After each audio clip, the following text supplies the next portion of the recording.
together, singing holy is your name. And if it lifts you higher, put in me your desire, a passion worthy of your name. On the sound forever, heart and heaven together, singing holy is your name. And if it lifts you higher, put in me your desire, a passion worthy of your name.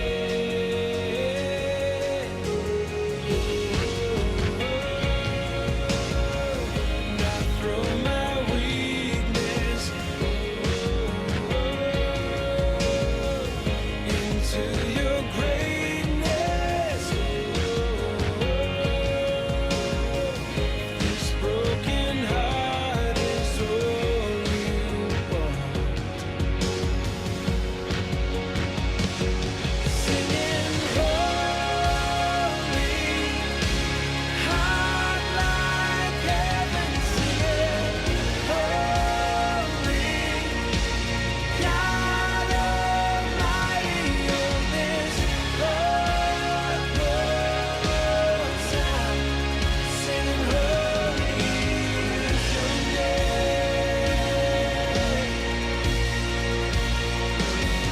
Singing holy, heart like heaven, singing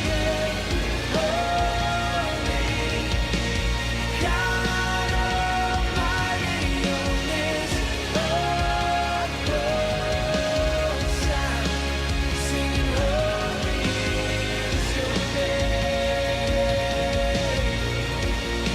Singing holy is your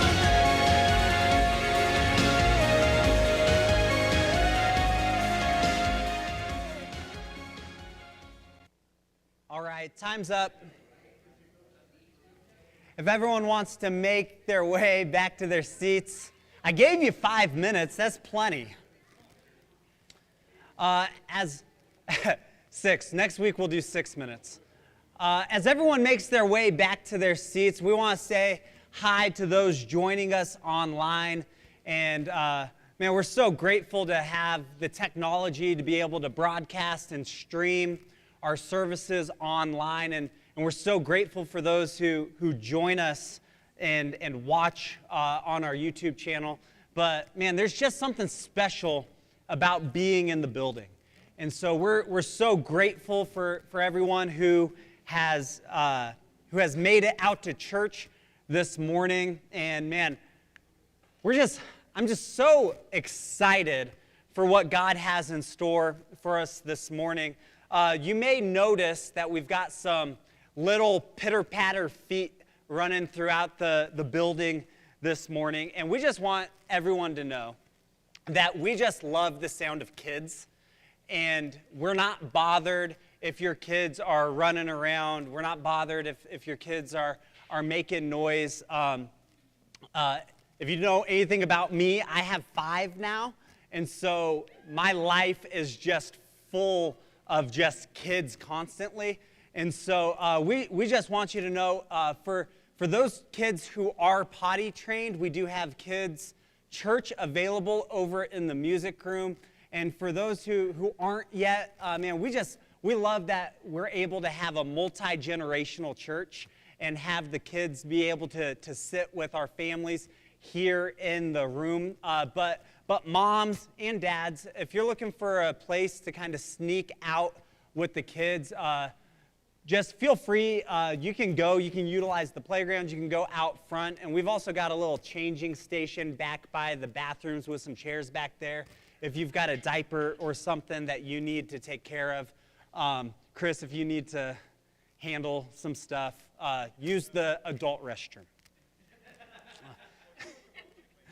Right. And so man, so I have a 10-day-old baby at home. And if you didn't, yeah, you can clap for that. little Coda, that's his name if you didn't know. He's at home with Mama, and they're resting and recovering.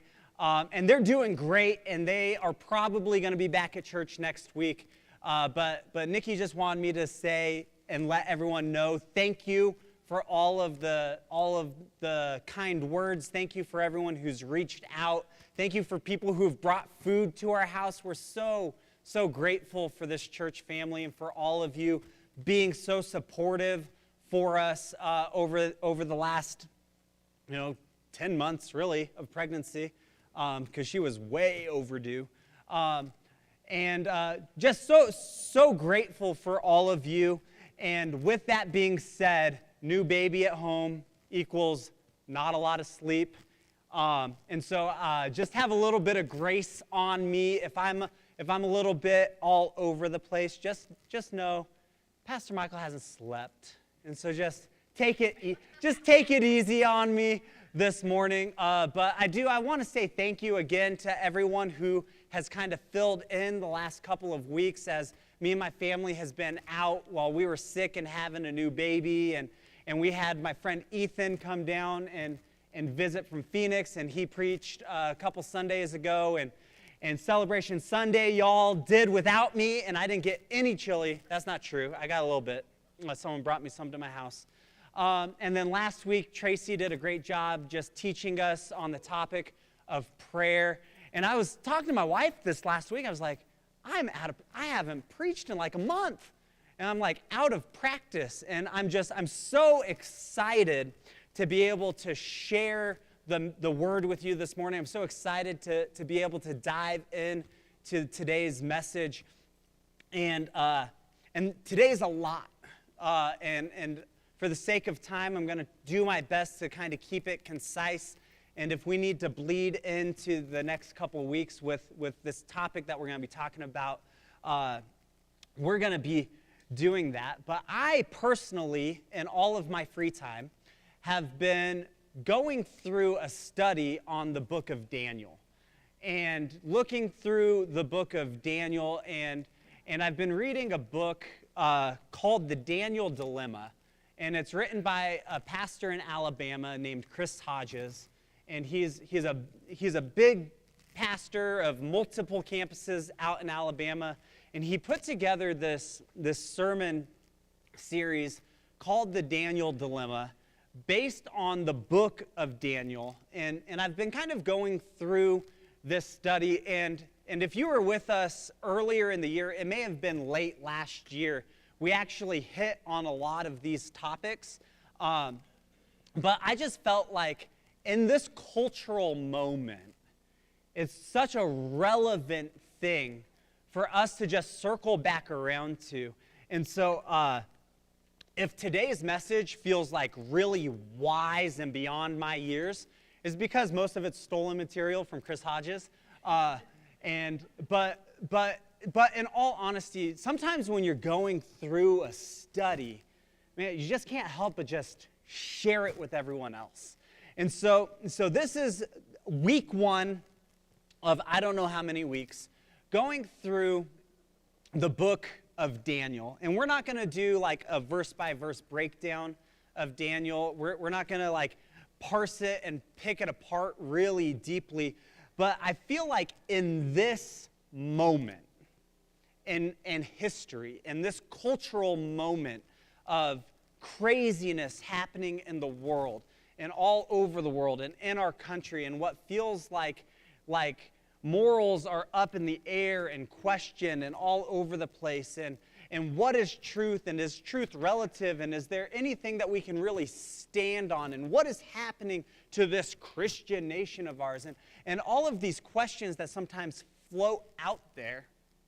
What timely message to look at a book of the Bible that actually went through it already. And so if you're unfamiliar with the book of Daniel, it's actually 12 chapters long, and it's half historical and it's half prophetical, which is really interesting. And if you look at the way that the Bible is broken down, when they compiled these different books of the Bible, and they they grouped them together. Sometimes we struggle reading our Bible because it doesn't read like a storybook. It's not chronologically in order. Sometimes, when did that happen? What is that? Is that poetic? Is that prophetic? Is that historic? What am I reading? And if you look at how the Bible was compiled and how it was put together, it was categorized into groups.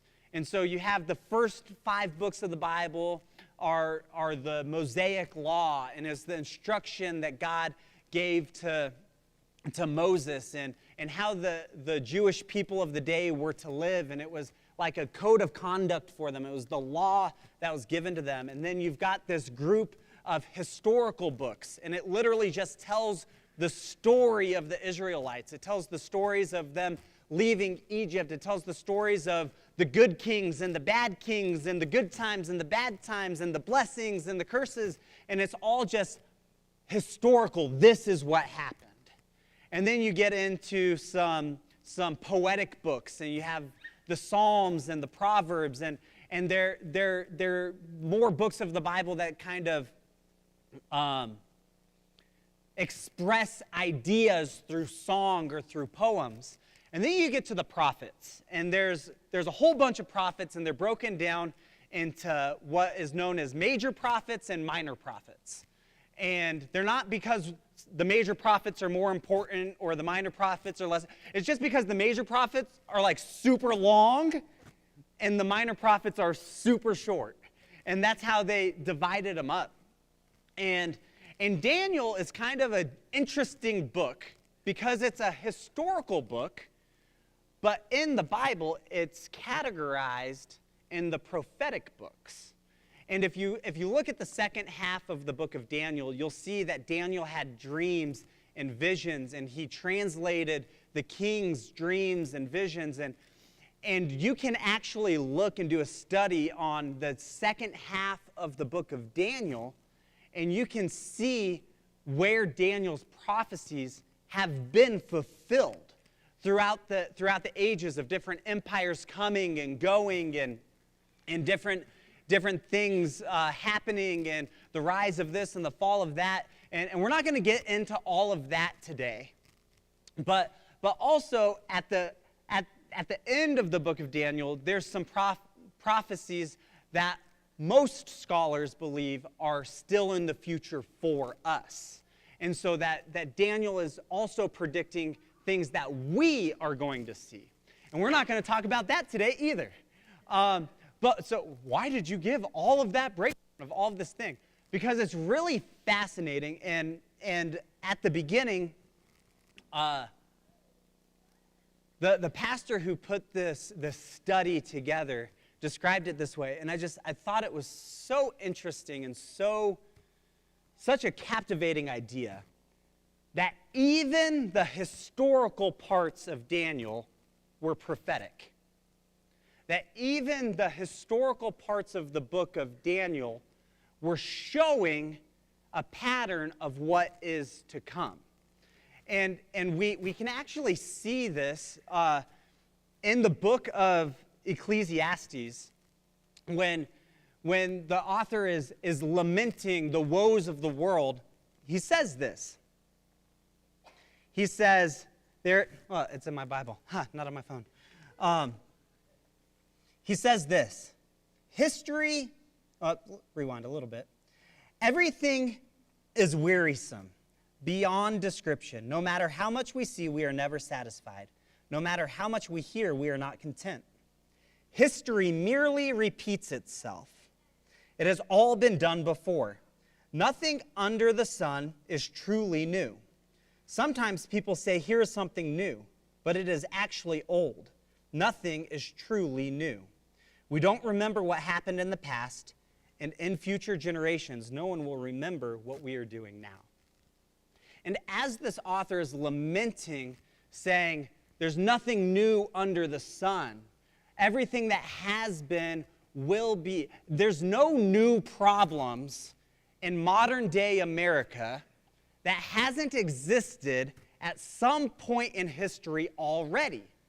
And so if you look at the book of Daniel, what you see is a playbook of a shifting culture. And as culture shifts, how the Israelites shifted with culture, and we see a decline in how they interacted with God and how they followed God and how they ultimately rejected God and were taken over by the powers that be in the government of the day. And how you have this group of guys that stood firm and stayed true to their faith and didn't waver. And when culture shifted, they didn't shift.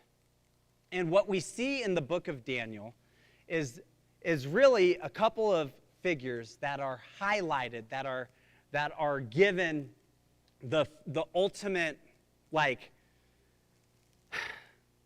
spotlight. And what we see is a figure in Daniel that as culture shifted, a man who never, not once, turned his back on God. That he never bowed to the idol, that he never worshiped the policies that were put into place, and that he stood firm. But what's beautiful about the story of Daniel is he didn't stand firm at the cost of losing his influence. He didn't stand firm and say, I'm going to, being so rigid in the truth and where he has to stand, that he lost his ability to influence and to speak into the culture. And I think if we're not careful, sometimes when we stand for truth, when we stand for morality, when we stand for what we know is right, and we're unwavering, we find ourselves sometimes rejecting culture in such a way to where we lose our influence upon the culture. We're called to change and speak life into the culture. We're called to be an influence into the culture. And so how can we stand on biblical truth and not lose our influence? I believe that the book of Daniel gives us a playbook of how to do it. And today we're going to be talking about how it really boils down to this idea of grace and truth. And how grace and truth go together. Grace and truth work together. And independent from each other, we're missing the fullness of what Jesus intended for us and how we interact with the culture. And so, if you want to go and kind of read, for the sake of time, I'm going to summarize some of this in the book of Daniel, but all of this can be found in Daniel chapter 1.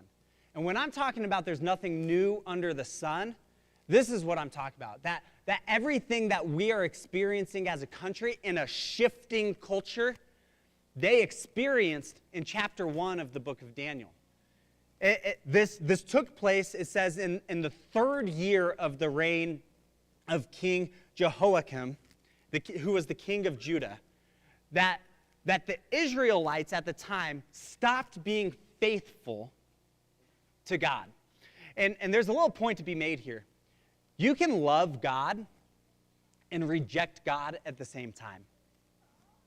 And we see it a lot in our culture of rejecting parts of the Bible, but really in our hearts saying, man, I love God and I want to honor God, but then just kind of choosing the parts of the Bible that make us uncomfortable, so we just ignore those parts. And so what we see is that the Israelites had spent generations ignoring the teachings of God. It had been generations since they had respected and honored God. And really, that's kind of at the crux of all of this, is like, you can love God, but sometimes we've lost the respect for God. That we love God, but we've lost the fear of God.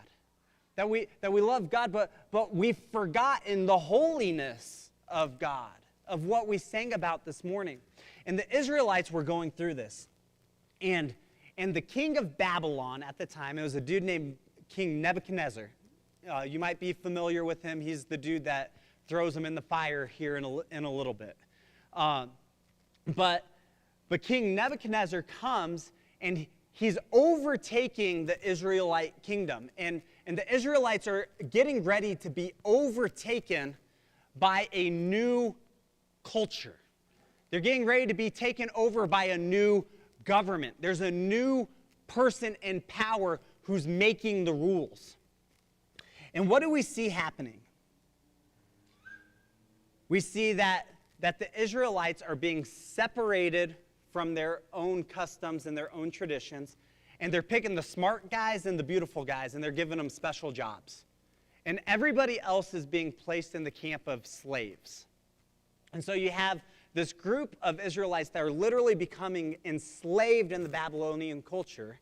But then you have this group of elites, a group of selected people, a group of, they're smarter than everyone else, they're more beautiful than everybody else, they know better than everybody else. And what happens? They're sent to the king's indoctrination camps.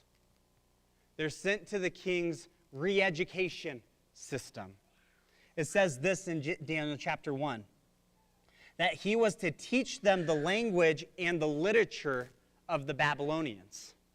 They were being re-educated. Those words you used to be able to say, you're not able to say those anymore.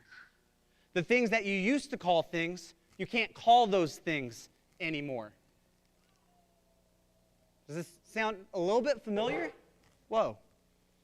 And they go through, and it was a 3-year program where they learned the language and the literature of the Babylonians. And then the king assigned them the amount of food that they were allowed to eat. Now, this might seem insignificant, but the Jewish people were kosher people, and the king's food was not kosher. And so he's saying, hey, we're providing the food that you must eat, and by the way, it goes against your beliefs. And so we're slowly shifting you away from the culture that you knew. We're re-educating you. We're teaching you how to speak differently. We're feeding you things differently. It's just food. No big deal. It's just food. It's just this little thing. And it's a little piece of compromise from the morals that they knew that God had given them. Interesting. There's nothing new under the sun. They were to be trained for 3 years, and after that, they were to enter the king's service. Among those that were chosen were 4 guys named Daniel, Hananiah, Mishael, and Azariah. Now, you may know the last 3 by different names.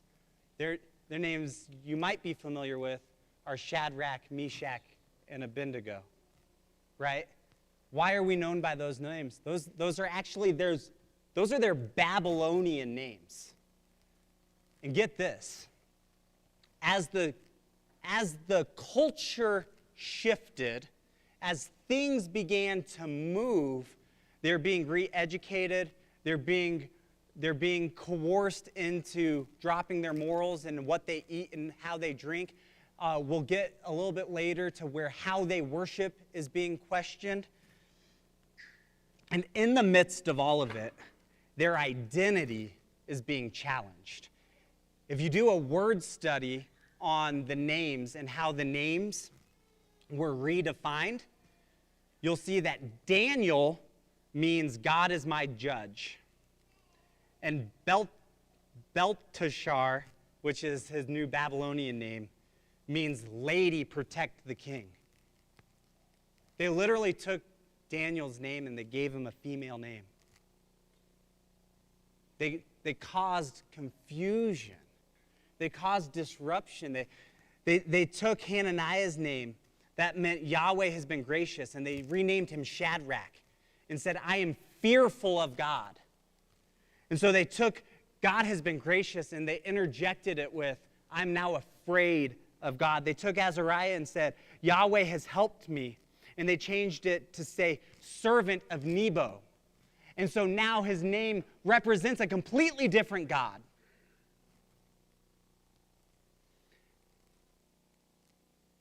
The culture begins to shift. And we see confusion, we see re-education, we see lost identity, and we see a culture that is beginning to fall. And in the midst of it, you have this dude named Daniel. And Daniel, I believe, gives us the playbook, gives us the blueprint of how he interacted with his culture that we could use as a playbook for how we interact with our culture. And so we fast forward a little bit further, and we get to Daniel chapter 6. And in Daniel chapter 6, we see that Daniel has been placed in a position of prominence. He's been put in charge.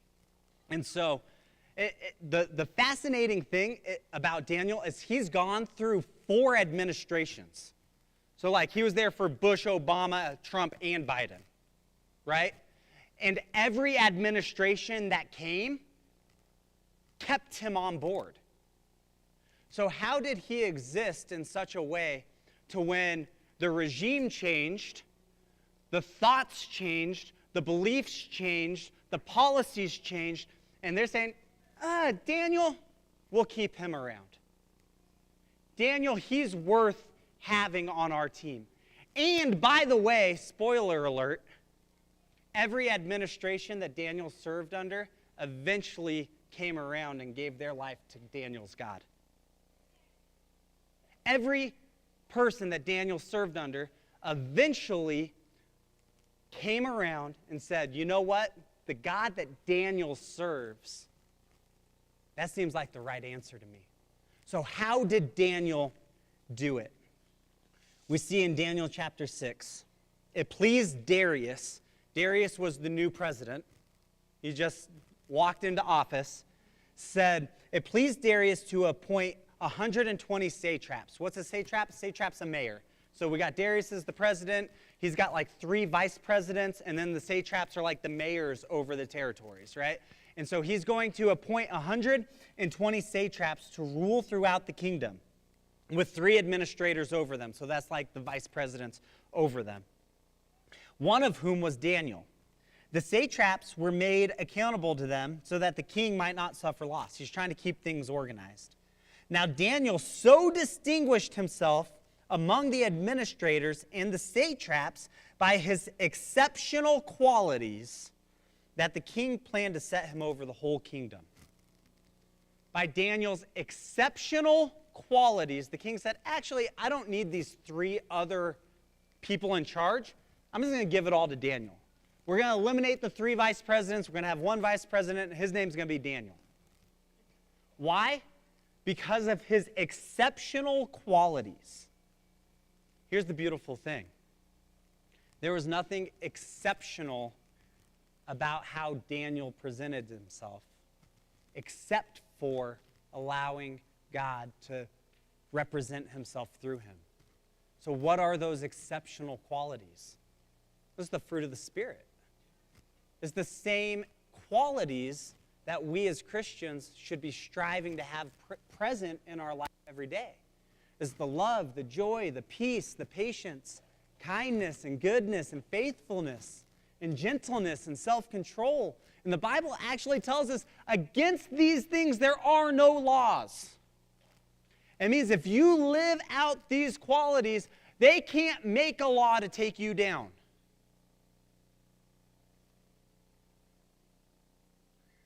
And we see this illustrated in Daniel. If you continue, it says, at this, the administrators and the satraps tried to find grounds and charges against Daniel in his conduct of government affairs, but they were unable to do. So we've all seen political campaigns. We've all seen the smear commercials. We've all seen this person doesn't care about your health care, and this person doesn't care about your grandma, and this person doesn't care about your kids, and it's a reason that so many people don't go into politics is because why would I sign up for all of the people in the whole country to look at the junk in my life to take me down? Daniel said, bring it on. Daniel said, try to find the dirt. Why was he able to do that? Because he lived an exceptional lifestyle to where they couldn't find the dirt when they tried. It says they could not find any corruption in him because he was trustworthy and neither corrupt nor negligent. And finally, these men said, we'll never find any basis for the charges against this man Daniel. They finally gave up. And spoiler alert, they didn't really give up. He ends up in the lion's den. If you're not familiar, that's a part of why, is because they're trying to find dirt on him.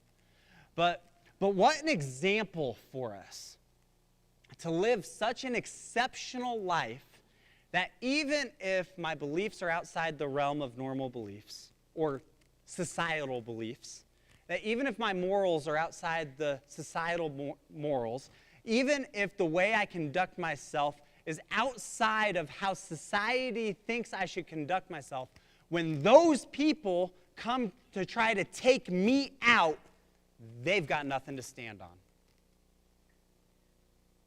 So how do we do that? Well, it's a balance of truth and grace.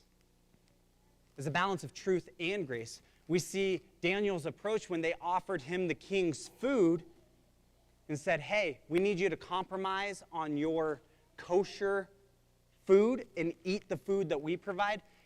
Daniel says, hey, can I actually eat my own food? And he does it in such a way, he goes, test me on this.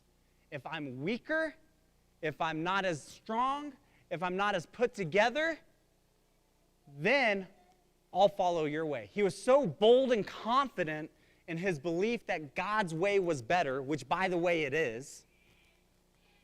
He was so bold and confident in his belief that God's way was better, he said, test me on it.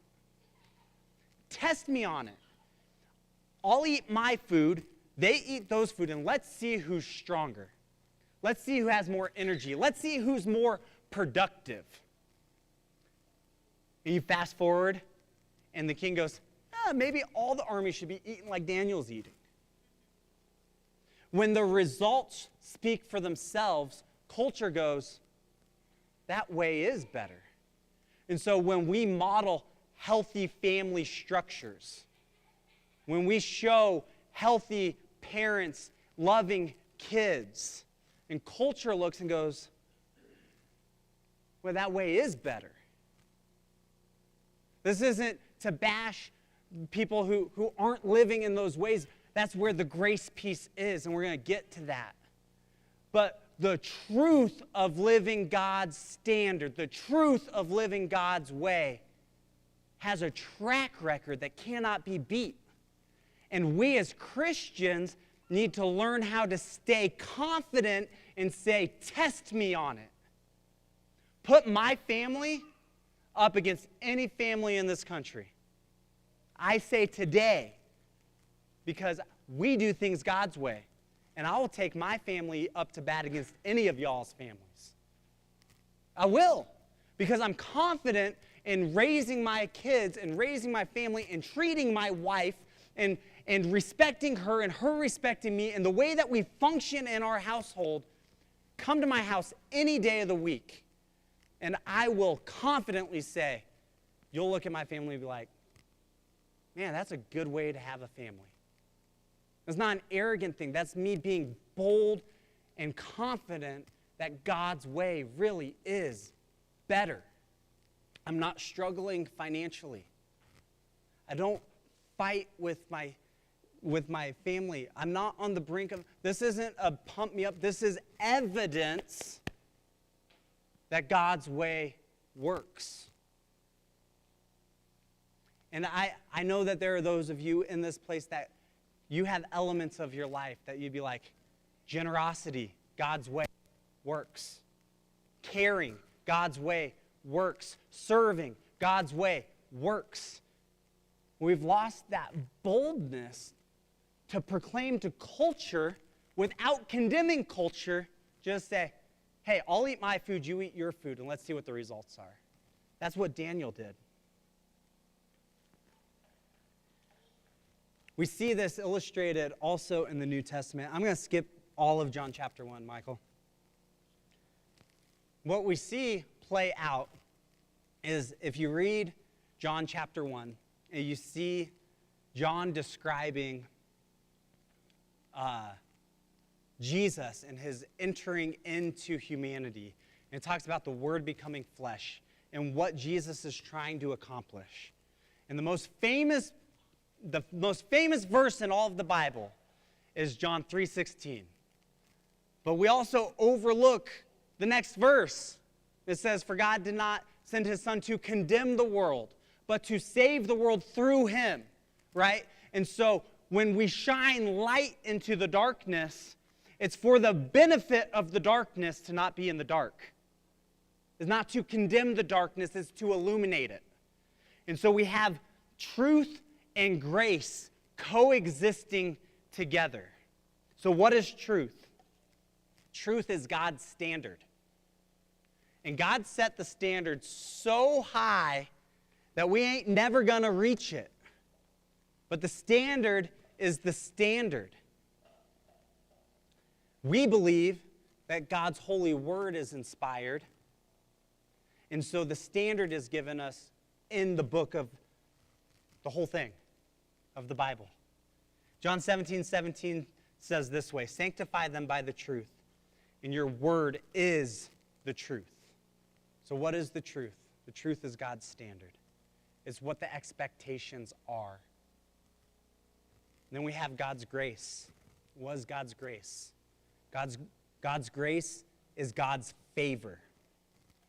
Ephesians 2:8 puts it this way. It says, "God has saved you by his grace when you believed. And you can't take credit for this is a gift from God. Salvation is not a reward for the good things we have done. So we can't boast about us." And so what do? We get God's standard, which is all the way up here. And by the way,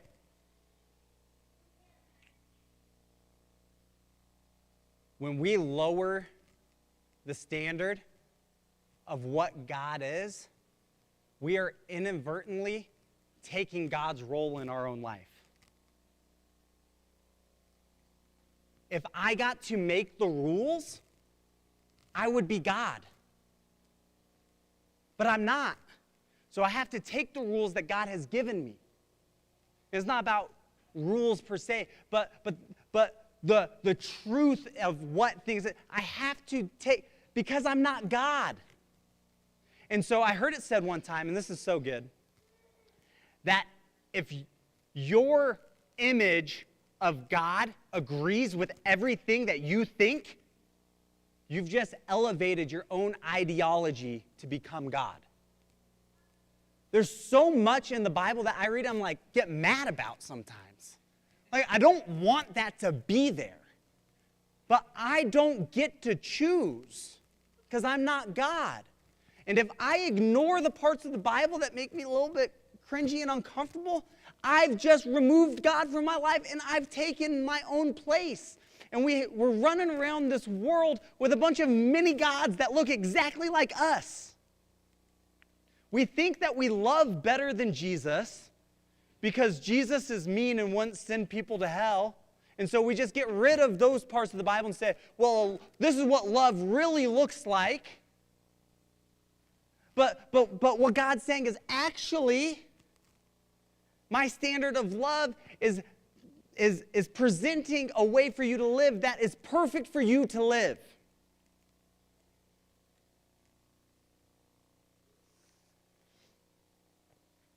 So truth is God's standard, not my standard.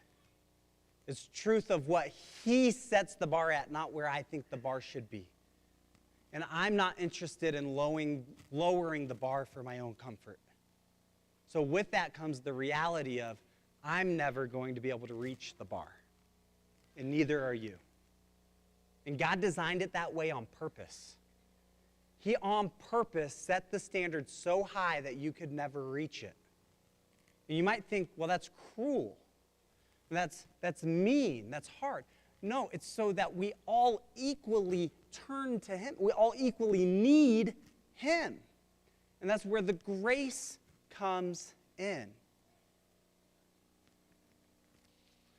There's a couple of phrases that I think are just super good that I think illustrate this probably better than I could.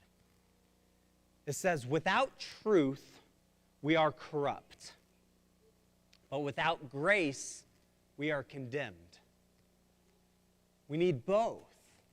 The truth keeps us on track, but the grace forgives us when we don't get there and saves us from the condemnation. Without truth, we become worldly. Without grace, we become judgmental. Truth without grace is mean, but grace without truth is meaningless. How many of y'all met mean Christians? I have. I read them online every day. I have like my own personal like agenda to just like eliminate mean from Christianity. The Bible teaches that how will the world know that we're his followers? It's through our love. It's not through how much we know. It's not how smart we are. It's not how good our doctrine is. It's not how good our theology is. It's not how much we've got it all figured out. It's by how we love one another. And so I know some of y'all are truth people, and I'll love you to death. And we need truth people. But sometimes truth people can be so stubborn in the truth that you're not helping. You might be right, but you're not helping. Well, that's a sin and you go to hell for that. Well, sure, yeah. Was yelling that with a bullhorn into someone's face going to change their mind? I've never seen it happen. So we need to come at it with grace of like, yeah, like the truth people out there, like, yes, I'm not saying compromise the truth. I'm not saying waver on your morals. I'm not saying, we are a truth-believing, teaching church. But man, we got to have grace. I like how it's put this way. It says, God invites us to be free, or grace invites us to be free so that the truth can set us free. Grace invites us to be free. It gives us the ability to live free so that the truth can actually free us from the things that are holding us back from our bondage.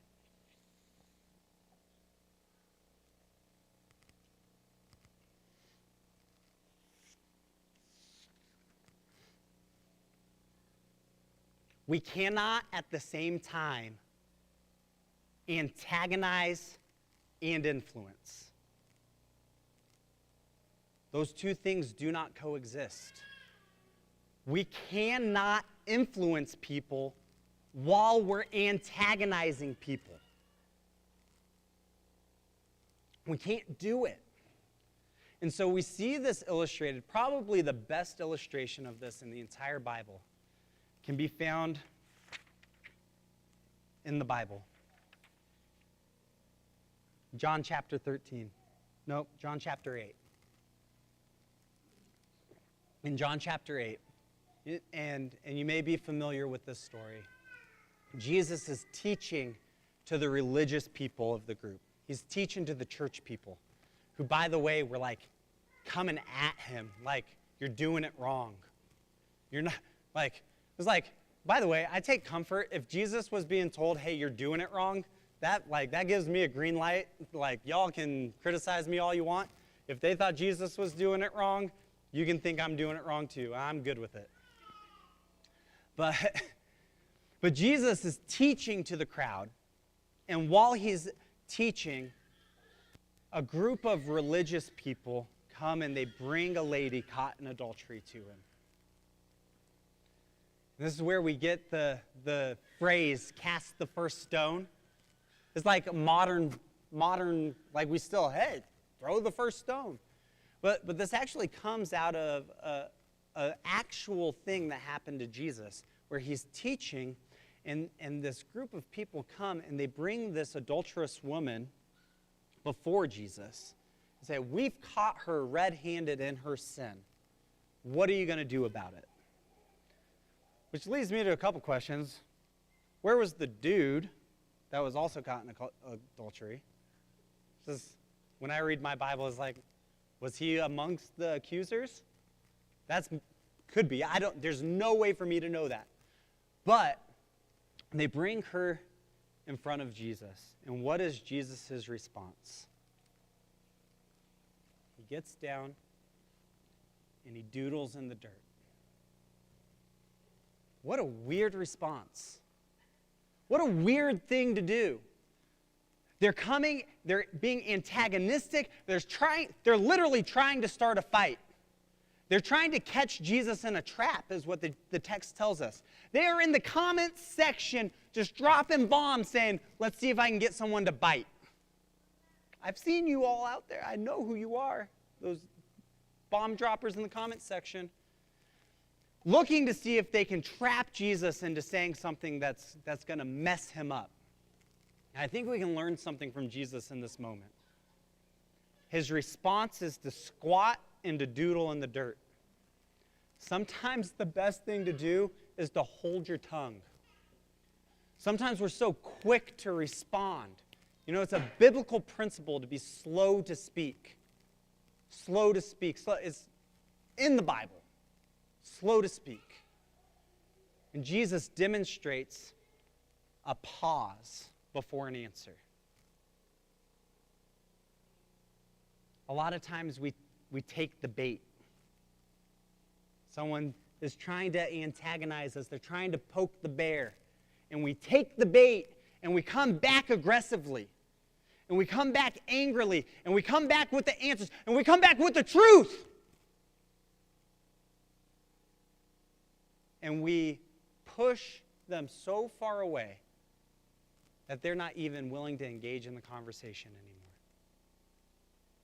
And Jesus says, no, I'm going to meet this with grace. And so he doodles, he stands, and he says, hey, you know what? You're right. Truth. You're right. She was caught in sin, and it is against the law. Who of you haven't sinned? Go ahead and pick up the first stone and throw it. Grace. Let he without sin cast judgment upon the person who has. Grace. And I've referenced this verse a million times in the last 3 months. But the level that we judge others is the level that we will be judged. It's biblical, and it is scary as heck. And so I judge people very, very smallly and with lots and lots of grace. Why? Because that's what I want. And we need to learn how to love again. We need to learn how to have that stamp of grace in with the truth. And how did Jesus end the conversation? Once all of the accusations are gone, he tells the lady to stand. He says, where are your accusers? She goes, well, I guess I don't have any. And he says, neither do I. But he doesn't end it there. He says, stop doing what you were doing. Go and sin no more. He met her with grace, and then he set the record straight and said, hey, they were actually right. I'm not going to cast that judgment upon you, but they were actually right. And so you need to knock it off. You need to get your life right. And from this stage, for those of you who have spent any amount of time around me, I'm never going to call you out on your specific sin. You know why? Because you already know what it is. But I am going to encourage you to listen to that spurring of the Holy Spirit, to stop, to get it out of your life, and to honor God as you go forward. I don't know what that is in your life, and I don't need to know what that is in your life. Grace covers that too. And by the way, grace covers that for that person over there. And like I always like to say, for those people. Whoever those people are in your world, grace covers that too. It really does.